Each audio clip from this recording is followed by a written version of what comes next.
పాకిస్తాన్ ఒక విషయాన్ని స్పష్టంగా తేల్చి చెప్పింది.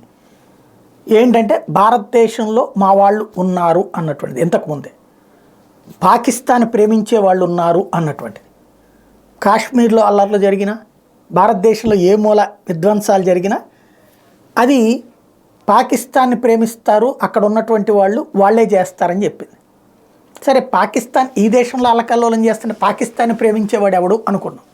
కానీ కర్ణాటకలో రాజ్యసభలో గెలిచినటువంటి వ్యక్తి కాస్త కాంగ్రెస్ ఎంపీ కాస్త పాకిస్తాన్ జిందాబాద్ నినాదాలు చేస్తే, దాని మీద భారతీయ జనతా పార్టీ అసెంబ్లీలో నిలదీస్తే, కాంగ్రెస్ పార్టీకి సంబంధించినటువంటి ఎమ్మెల్యే బీకే హరిప్రసాద్ ఇచ్చినటువంటి స్టేట్మెంట్ ఏంటయ్యా అంటే, పాకిస్తాన్ బీజేపీకి శత్రువు కావచ్చు, భారతీయ జనతా పార్టీకి సంబంధించిన అనుబంధ విభాగాల వాళ్ళకి శత్రువు కావచ్చు, కాంగ్రెస్కి శత్రువు కాదు అని తేల్చి చెప్పడం ద్వారా పాకిస్తాన్ తమ మిత్రులని ఎవరు చెప్పిందో అది వీళ్ళు మేమే దాని మిత్రులు అని ఒప్పుకున్నట్టయింది.